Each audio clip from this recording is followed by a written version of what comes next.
Ooh, what up, no? This isn't a Tuesday, this isn't a Thursday, this is a Wednesday, but we're coming at you with all kinds of action from knockouts and 3 counts in case you missed yesterday's episode with James Lynch talking all things UFC 296. That's right.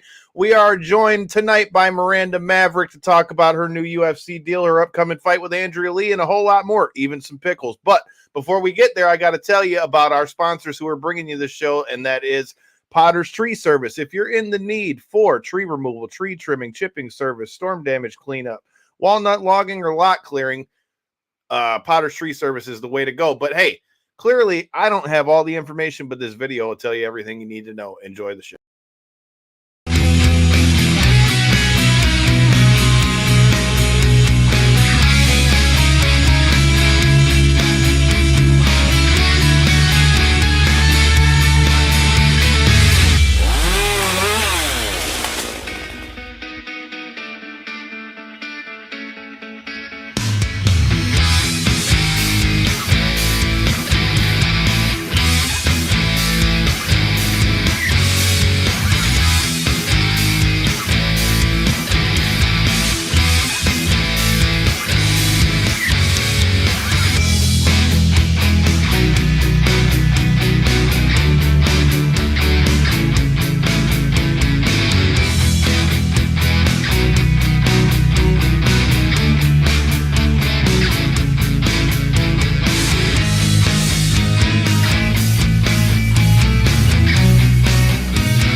This is the Ring of Honor, a.k.a. Shane T, boy, the baddest champion you ever seen, boy. This is Mr. Anderson. This is good old JR Jim Ross, and you are listening. You're listening to Knockouts and 3 Counts. Cover! We got it to the world champion! That might be one of the craziest knockouts I've ever seen in my life. Knockouts and 3 Counts is the podcast, baby. It's a real deal, baby. Knockouts and 3 Counts starts now.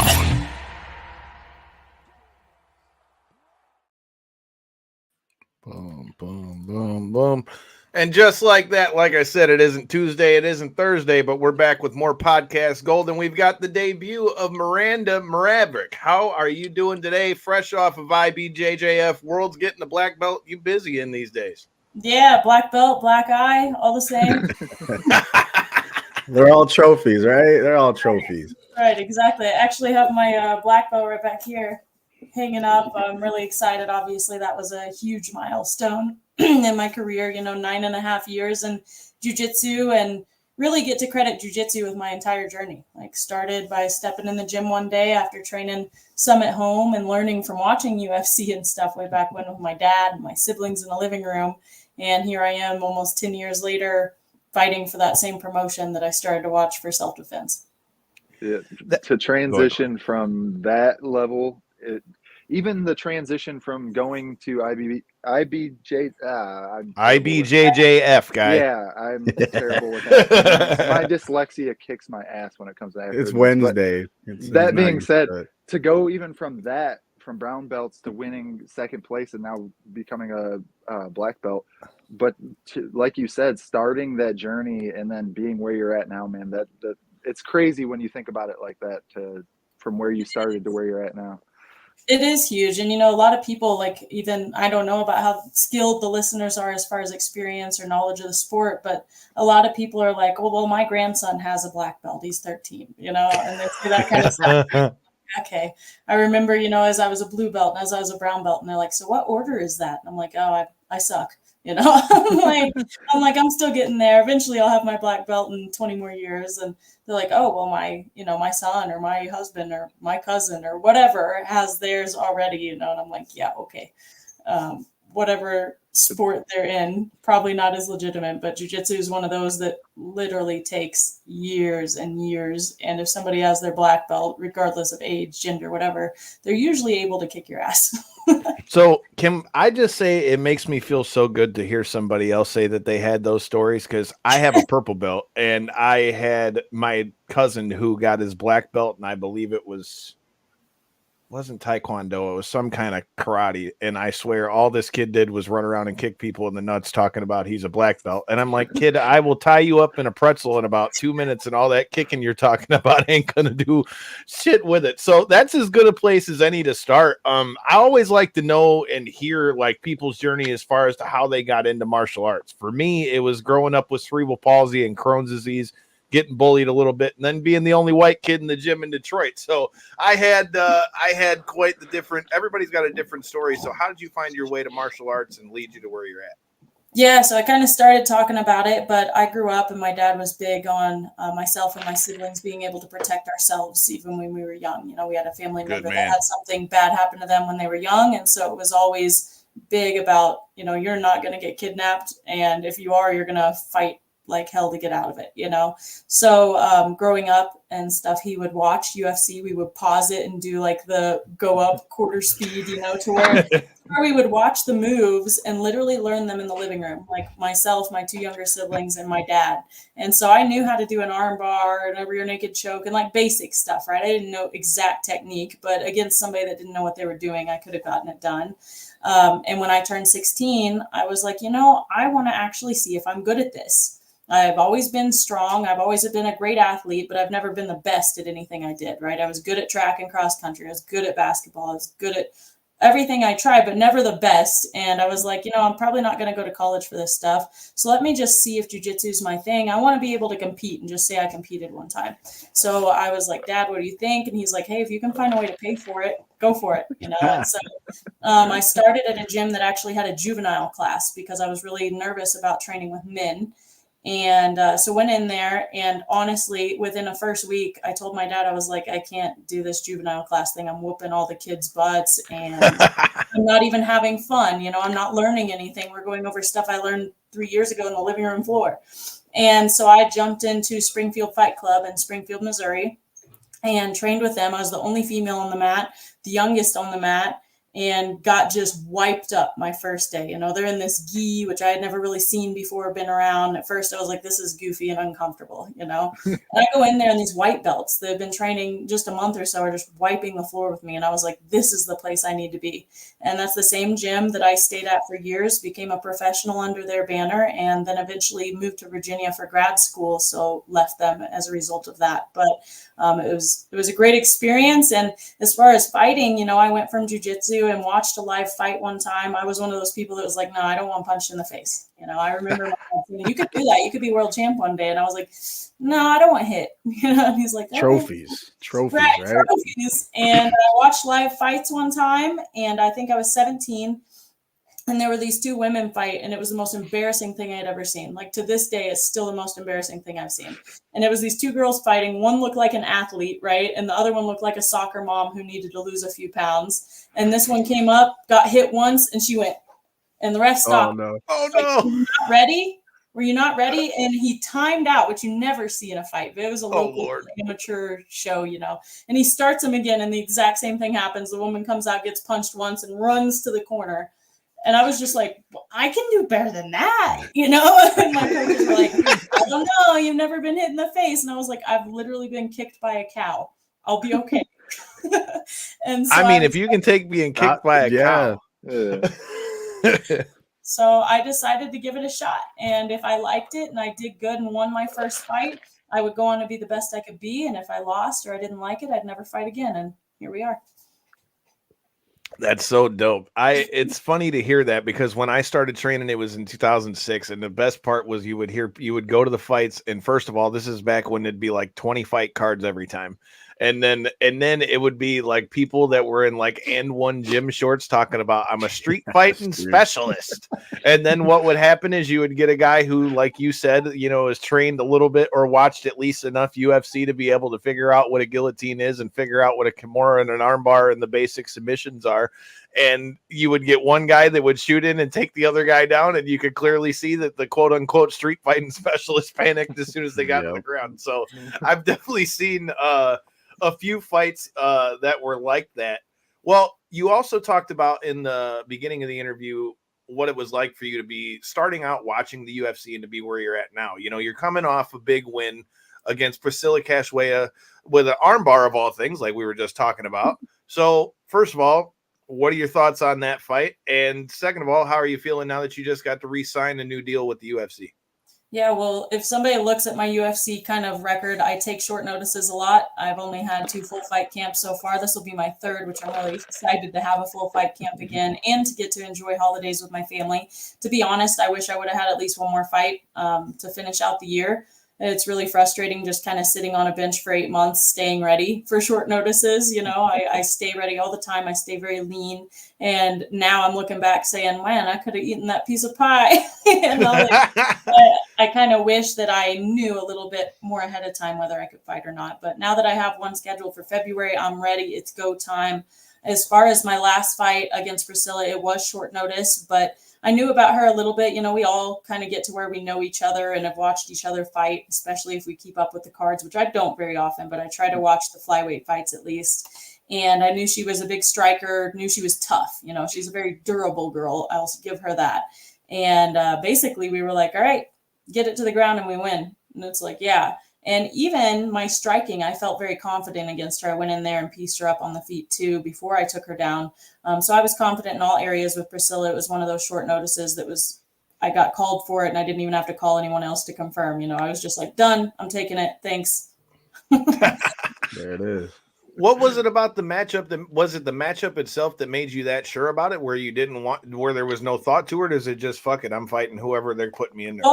Both, honestly, but I thought that my fight game is in contrast to hers to the point I was like, this isn't even a worrisome fight. Like sometimes you have fight games where it's like, man, this could be hard. This person's really good at this, or they're well-rounded enough that it might be trouble. But I see Priscilla as one of those kind of one-trick ponies where she's going to try to hit you as hard as she can. And if she can't make that happen, she's not going to win.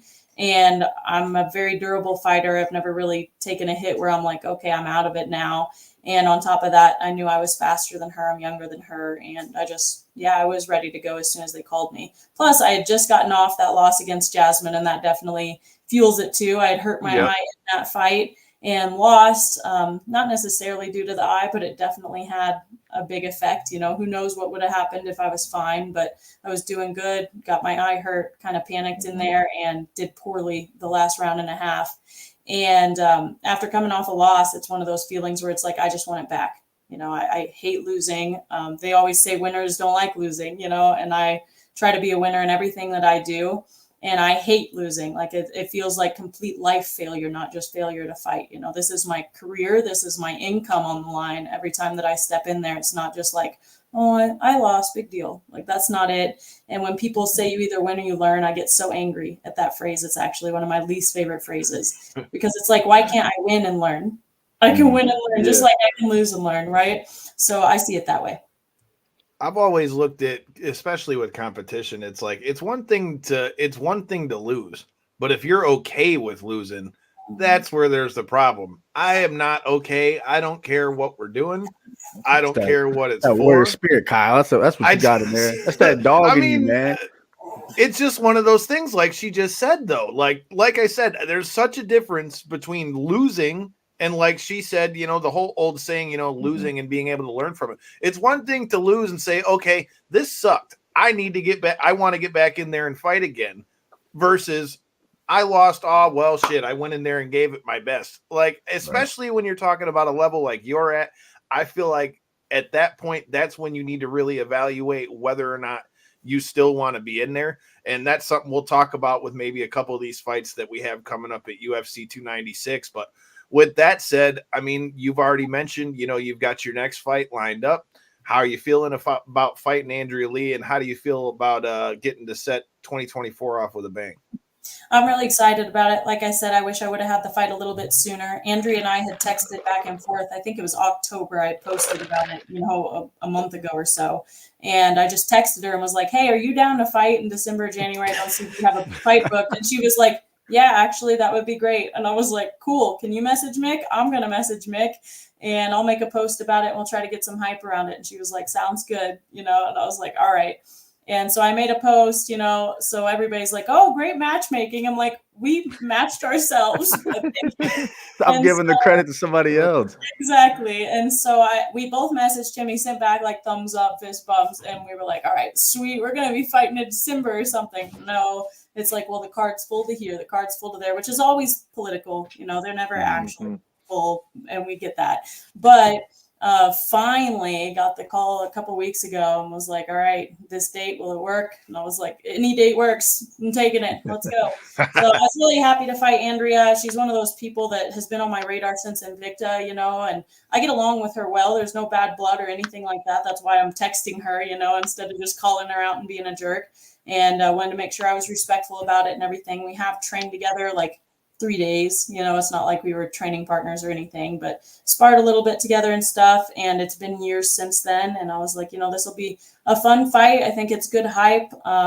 We both have that kind of, she has the cowgirl background. I have the farm girl background, as I like to say. And I think it's something that fans would like to see with her style versus mine. It's not really one-sided. And I think it's a good matchup. So can you talk about that? Put together that easy, Kyle, right? You're right, dude. That's what I was going to say. Like, can we talk about that all that easy? Damn it! Like, that's something that's always been funny to me. Like, that's something that I've always heard, whether it be in boxing or jiu-jitsu. Like, when I've competed against people, it's like, well, don't you got to be? I started fighting when I was 13. So when I was younger, I did have to be pissed off at somebody when I'd fight them. But as you get older, you realize, like, this is what I signed myself up to do. Like, this is what I do. Right. And in your case, it's what you do for a living. So can you talk about that a little bit, about like the mindset when it goes into fighting somebody, why you don't have to be, hating the person in order for you to go in there and do what you got to do? I'm going to kind of take two paths of that, right? Because I kind of feel like I do in some manner, right? But it's not like emotional. I don't walk into the cage with emotion. When that happens, we risk having adrenaline dumps, and that's not good for anyone, right? And I've had a lot of questions about this from beginners starting in any sport, right? It's all the same. Any kind of competition, that feeling of, oh my goodness, I need to win. That's an individual sport where you're the one putting it all on the line, not a whole team or your 10% of it. Like, obviously it takes a team to get us there, but we're the ones making the decisions in there. I want to take the credit for good, just like I take the credit for bad, right? And you have to be ready to do that every time you step into that cage.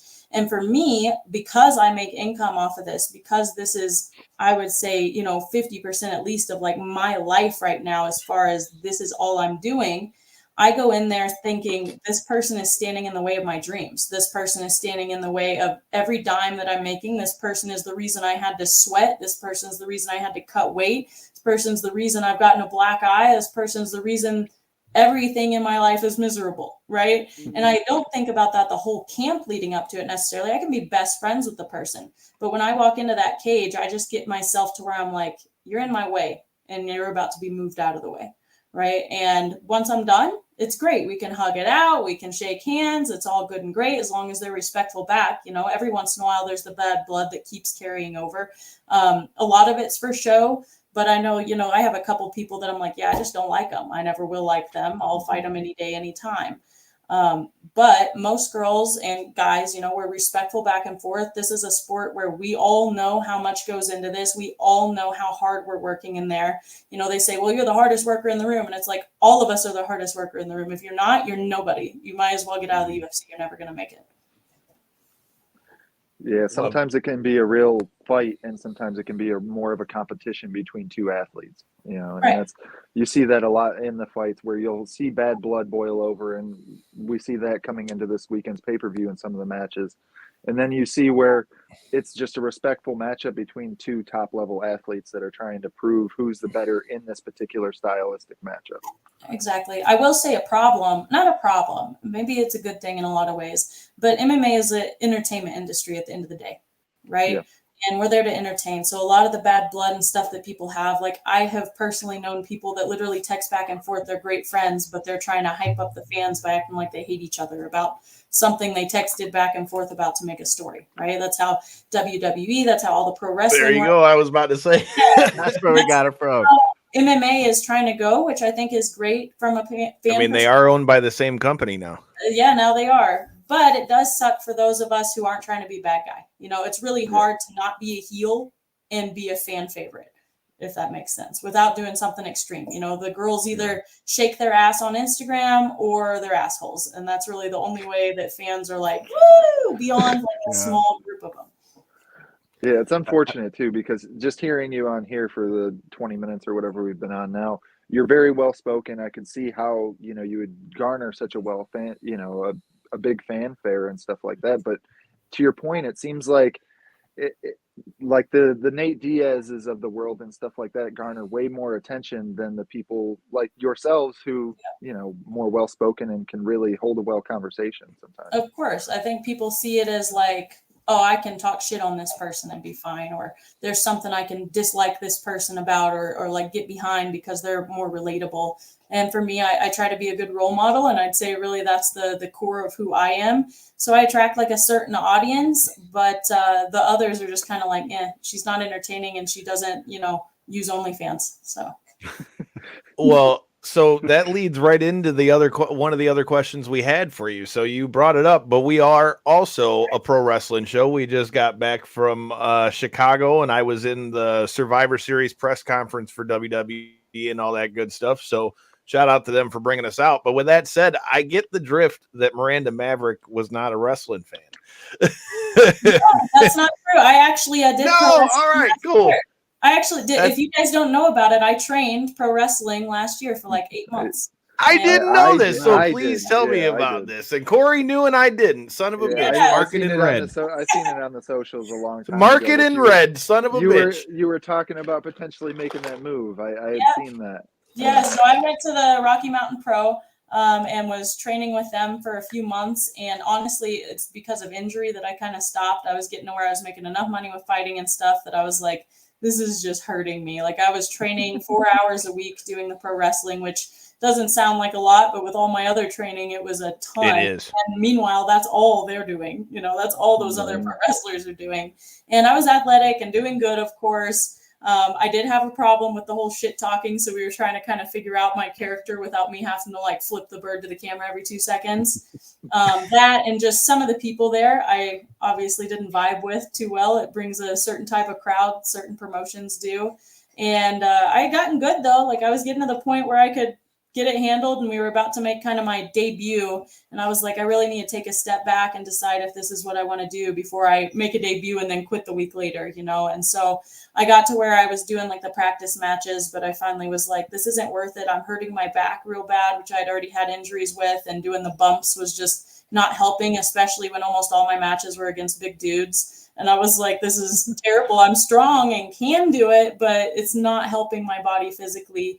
And it's like, well, it's something that I could always do in the future. If something happens with MMA or I have another eye injury that I can't do MMA, maybe pro wrestling is the way to go. But I knew it just wasn't something I wanted to pursue at the time. And I did struggle. The biggest thing I had a problem with was making it fake. You know, like we'd do the arm bars and stuff like that and the strikes. And I'd always have to go with a big guy because I was hurting everybody else at first, at least. And I was like, I'm sorry. I'd accidentally actually elbow them instead of soft. No pullback, just whack. Yeah, and people don't realize like that part's not really fake. We're still hitting each other. We're still doing stuff, but it's all supposed to be the art. And if I went with somebody who wasn't good at noticing what I was doing, it was just not good. Not good, because I'd be like, don't move, you're going to break your arm. What was that like for you, like coming from MMA to wrestling? Because a lot of times I always hear the other end of it, you know, with wrestlers trying out MMA and jiu-jitsu and all that stuff. What would you say to other MMA fighters or MMA fans who have this idea that like wrestlers don't really get beat up like that? Because I feel like that's the biggest misconception about wrestling, period. Yeah, they get beat up, but I will say I had a lot more like education than everybody else that was obviously at my level of experience with the pro wrestling. Like I was training with the advanced class within a week, just because I know how to control my body movements. I know what to do, and I know all the strikes and stuff. It's just a matter of making it not hurt the person, right? And that was the art to it. But I think I would say the transition to pro wrestling is definitely a lot easier than the other way around, because there's so much different about it, so much that you have to learn actual technique with, where the wrestling, it hurts your body. It really does. Like they're putting their body through torture, especially the bumps. Everything else, I don't really think is that bad, but the bumps that you have to take even from the top ropes, excuse me, the top ropes or somebody throwing you, man, if you don't land right, that sucks.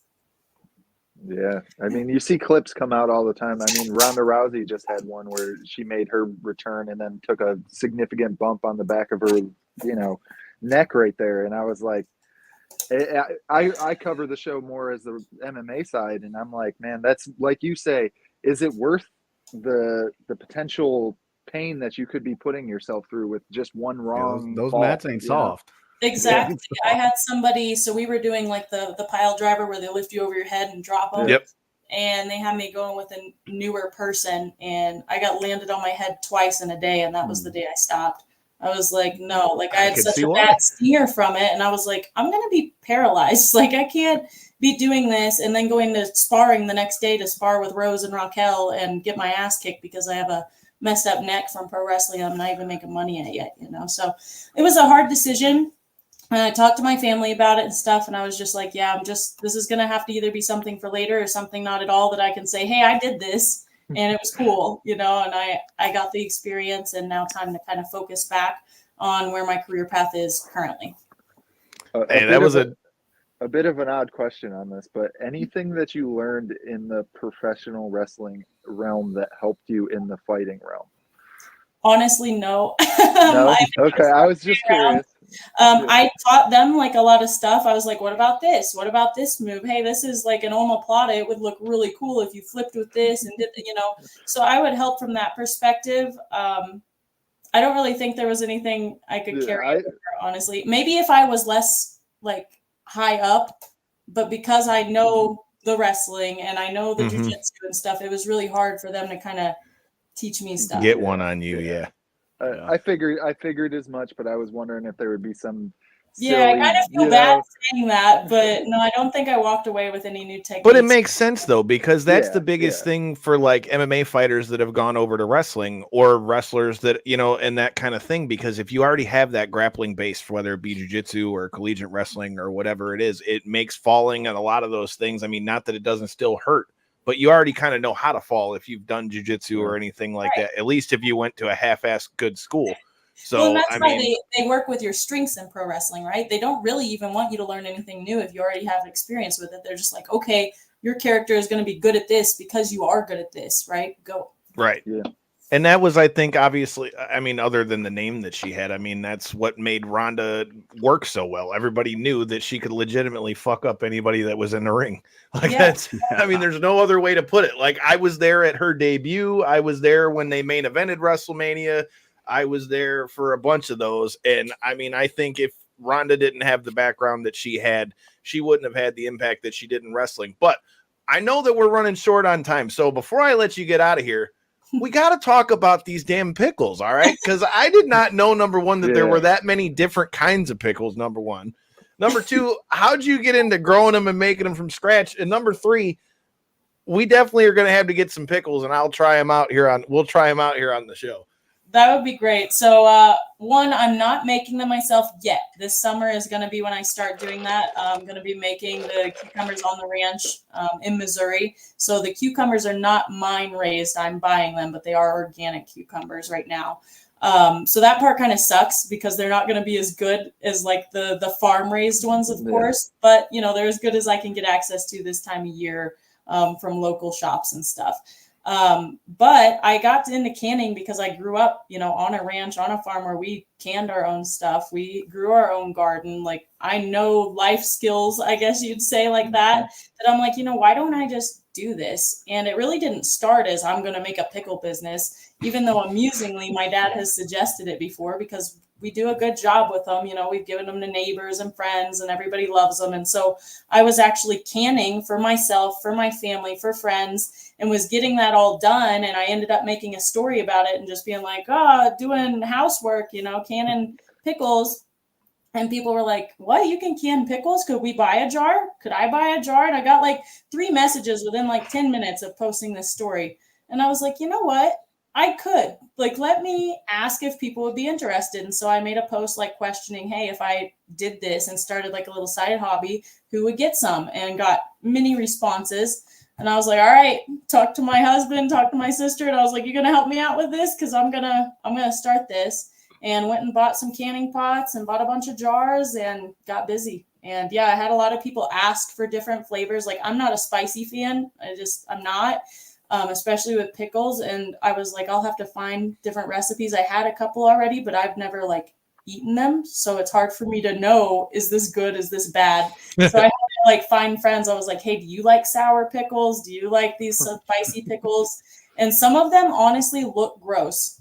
Like, I'll be honest, like the sour pickles, they're fermented, right? So they look like cloudy and they like fizz a little bit when you open them. And like my friend was like, I don't know about that. And I was like, no, this is what fermented pickles do versus pickled pickles. I know that sounds weird, but like it's a different process, right? So when you open it, it's like a little fizzy, but you taste it and you're just like, woo, it's sour. It's what it's supposed to taste like. So yeah, just put together all the different recipes and played around with it a lot and had people taste it. And trying to get it to where it's the best ones you can get anywhere. Yeah, as somebody that grew up canning stuff with my grandpa out on his farm, man, pickled asparagus was my favorite growing up. Pickled green beans, amazing as well. But I mean, yeah, you can make some really good at-home batch pickles. As soon as I seen all the floaties in there, I was like, oh, those are legit. I got to try some.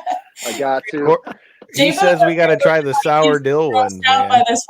I'll just, this is beyond my realm of like. Dude, I put the thing in our group text, right, where I put all the notes for each show, and I go, okay, so what kind of pickles are we going to get so we can try these on the show?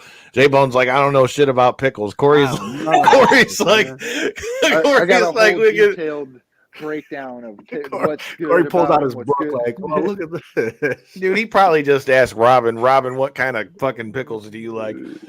Yeah, I wish it was that simple, man. I grew up that as soon as I seen the photos, I was like, oh man, 100%. Like you said, with all the inquisitors, man, that looks right up my alley. Exactly. And so I've got like a little logo started and going to get my actual LLC started this week and hopefully a website and just going to make it a whole thing. One more thing to add to my lifetime wise, because if anybody knows another thing to the like, tool belt. How are you doing this stuff? And I'm like, I just don't sleep, don't eat. She's a hustler, bro. Priority, and then everything else comes next. There you go. She's a hustler. Appreciate Corey says the sour dill one, so we'll definitely have to chat about that once we get done with this. So once we do that, I will. You heard it here. We'll all try one on the show. All right. Awesome. But I can't let you get out of here without at least getting your thoughts on a couple of these fights with this weekend, because there's two in particular that we got to talk about because they brought up so much chatter when we had James Lynch on yesterday to talk about that. So before we talk about the main event, I got to know, what are your thoughts on this Paddy Pimblett and Tony Ferguson fight? Because especially now that I know that you've done the pro wrestling thing, to me, I was like, dude, this is as pro wrestling as it gets. They want Paddy to take out Tony so that he can look bigger. I was like, this is cold-blooded. They're trying to put him out the pasture. I said, this is pro wrestling 101. But what do you think about this fight, and who do you think gets the win? No, I really hope Ferguson gets the win. I think Amen, since we're from Michigan. I think Paddy's going to end up winning, but I really, really hope Ferguson wins. I don't like Paddy very much, and honestly, it's kind of unfair because I don't like him due to Molly, not necessarily due to himself. I don't like you by proxy. Like, if you are really cool with this person, I probably don't like you. So, I'm hoping that Ferguson wins that one. Of course, there's a lot of shit talk and stuff. That's one thing that, Paddy and Molly were both good at, is getting the attention through talking, which Molly kind of rode his coattails to get where she was anyway. I know he gets tormented a lot about how he is in off season too. He's definitely not a short notice fighter. So I think I think he'll end up doing good in this fight, but I hope Ferguson wins. I just want Tony to look good, man. That's my only thing. Like, as long as if Tony's gonna lose, I just don't want to see Patty go in there and blow him out. That's my whole thing. Like, I want to see Tony at least be something of the Tony that we remember, because I feel like if you ever talk about somebody who has been screwed by circumstance, when he was at his peak and they kept that Khabib fight kept falling through. Like, I mean, if Tony had gotten at least a chance to fight for the undisputed belt when he was at his peak, I would have just liked to seen what happened. I mean, obviously Tony's on a bad run now, but anybody that doesn't acknowledge that for a while there was a reason that they were calling that guy the boogeyman for a minute, because it didn't matter who you put him in there. And it's wild because I've been watching this dude since he was on the Ultimate Fighter with my brother Miles Jury, man. So, like I said, with him being from Michigan too, we got love for El Kukui out here. Where are you guys at in Michigan? We're downriver in Taylor, but we're just outside Detroit. Okay, got it. Yeah, I've trained in Brighton a few times out there with. At SFS, we just had Zoe Nowicki on. Oh yeah, so she actually got an offer against my sister back when my sister was fighting, and I was like, "You guys are crazy," and no. That's like, nuts. She just fought at what the hell was that? Yeah, I saw. Was it the Karate Combat? No, it's not Karate Combat. Yeah, I couldn't. I was trying to think of the name, but her and there was a bunch of them on there. We had her on right before she went out for the Pancration for the World Combat Games. Hell yeah. So shout out to Zoe. I trained out there. I'll shout out James. He brought all the girls out there for mega camps a few times back when he had Tabitha and Alicia and Amanda Bobby Cooper out there. And I came out there a couple times for the mega camps, and it was fun. It was great connecting and getting to network with other females, because, you were talking about how crappy fighting used to be when it started out. But even in 2015, when I started, like, fighting was nowhere where it is now. I was the only pro female within like 3 states of myself, right? It was the same way just like 4 years ago in Virginia. And I'm like, you can't even get anyone to train unless you go to like these hot spots, like big cities like Florida or California or up in New York. Everybody else, it was like one female every couple states. And it was like, man, this sucks. And so going out there and being able to train with other females that were high level was awesome. Like, I had guys all the time, but it's just not the same. We don't get to have that confidence. And I know that sounds odd, but I can go against a 125. Doesn't at all. Yeah, I can go against a 125er guy who's an average amateur and he'll whoop my ass. Like, it sounds There's crazy. just a strength difference. I mean, not even to sound like an asshole. And it just is true. That's why the whole transgender stuff, like, I could go on for hours, but just bullshit. Like, I have a 18-year-old kid who he and I will spar, and it's fairly even, but it's only even because I can take him down and do better than him on the ground. He's so much faster than me on the feet. He has to pull his punches for me. And I'm just like, don't hit me hard. Thanks, because he'll hurt me. There's such a big difference. Mm-hmm. That's dope to hear, man. Because like I said, it's Michigan. That's the thing. Michigan's always been underrated, but even here, like, I know so many guys that had to do that. Like I mentioned, Miles Jury, he left from here. He went and trained out at Alliance in San Diego. The only one that I know that made it out of here and made it to the UFC that really stayed here was Darren Cruikshank. I mean, Chaos Williams is too, but he's bouncing all over the place too. So, I mean, we've got Murcielago that's got a few guys in the UFC at this point, but for a while, like you said, SFS was one of the main ones that had a lot of the UFC guys here, whether it be Josh Parisian, you had Amanda when she was there. That's where I was going next, because he just had a big Colorado just a few months before I did. So that was kind of see. All right. Well, I know we're short on time. So before we get out of here, who do you got? Colby Covington, Leon Edwards. Do you think Colby's going to be able to fight the same way coming off the couch, or do you think Leon's going to get him another dub here? I think that Leon's going to win that one, hands down. Yeah. I like it, man. Man, it's just my only thing with it is the style with Colby. Colby's style, I feel like, could be a problem. And to James's point yesterday, I feel like the Kamaru that Colby fought and then the Kamaru that Leon fought were two different things. So it'll be interesting to see if Colby can keep his normal pace. But if he can't, I think with that big of a layoff too. Sorry, I thought you were You're rounding good. it out, but with that big of a layoff, like I was saying yesterday, we don't know what he was able to improve and what aspects of his game have changed now. With him only fighting like 3 times in the last 4 years, he can really change so many levels of his game going into this title bout that we haven't seen yet. So I feel like there's layers of Colby that could change the outcome a little bit, but I lean, like you say, with what we've seen in that Kamaru Usman fight twice.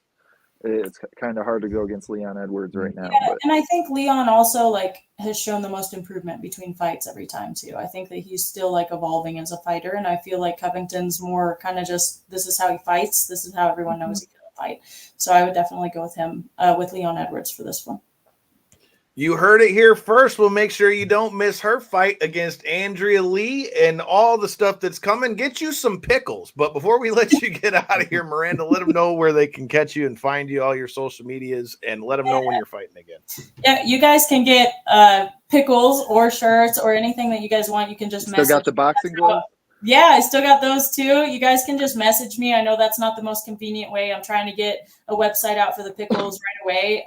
But for now, just DM me on Instagram, Facebook, Twitter, just at Fear the Maverick. It's all simple. Everything I have is at Fear the Maverick. So you can find me there. My website is fearthemaverick.net. You can check it out to get shirts, autographed gloves, whether it's MMA gloves, boxing gloves. I have kids shirts and stuff too now, which is a new thing.